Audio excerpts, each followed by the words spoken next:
கிறிஸ்துவுக்குள் பிரியமானவர்களே, இந்த புதிய நாளிலும் கூட நாம் தியானிக்கும்படியாய் எடுத்துக்கொள்ளப்பட்ட வேத பகுதி பரிசுத்த மத்தேயு 12ஆம் அதிகாரம் 34ஆம் வசனம். இருதயத்தின் நிறைவினால் வாய் பேசும். நம்மை சிந்திக்க வைக்கும் மூளைக்கும் உயிர் வாழ வைக்கும் இருதயத்திற்கும் நடுவில் மிகவும் முக்கியமாக இருக்கும் மையமாக இருக்கும் வாயானது பிறர் அறிந்து கொள்ள ஒரு முக்கிய உறுப்பாக உள்ளது.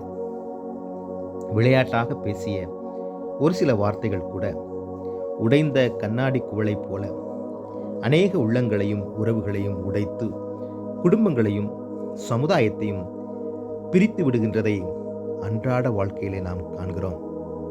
ஒருவர் மீது நாம் வைத்துள்ள அளவு கடந்த அன்பானது நாம் பேசும் வார்த்தைகளில் தான் வெளிப்படுகின்றது. சிறிதாய் பயன்படுத்துகின்ற ஒரு வார்த்தை முழு அன்பையும் மறைத்து விடுகின்றது.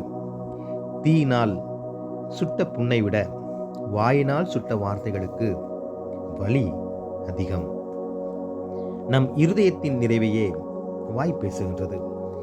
இருதயத்தில் நாம் வளர்க்கின்ற நல்ல எண்ணங்களும் சிந்தனைகளும் வார்த்தைகளாக வெளிப்பட்டு பிறருக்கு நன்மையை ஏற்படுத்த வேண்டும்.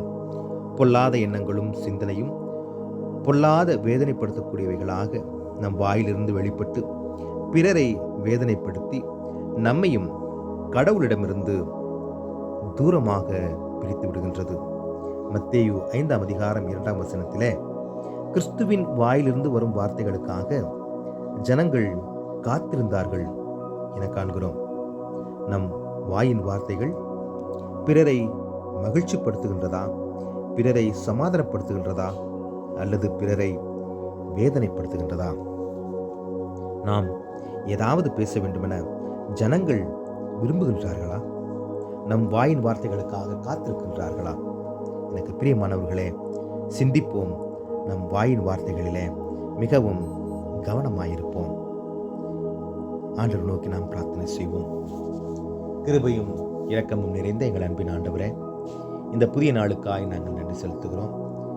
எங்கள் வாயிலிருந்து புறப்படுகிற ஒவ்வொரு வார்த்தைகளிலும் நாங்கள் மிகுந்த கவனமாயிருக்க நீர் தாமே உதவி செய்வீராக. எங்கள் வாயிலிருந்து புறப்படுகிற வார்த்தைகளின் வழியாக பிறர் சமாதானத்தையும் சந்தோஷத்தையும் மன அமைதியையும் மகிழ்ச்சியையும் பெற்றுக்கொள்வதற்கு எங்கள் வாயின் வார்த்தைகள் மிக கவனமாயிருக்க நீர்தாமே இதனை கேட்டுக்கொண்டிருக்கிற ஒவ்வொரு பிள்ளைகளுக்கும் உதவி செய்யும்படி மீட்பெரும் இரட்சகருமாகிய இறைமகன் இயேசு கிறிஸ்துவின் வழி ஜெபிக்கிறோம். ஜீவனுள்ள அன்பின் பரலோக கடவுளே.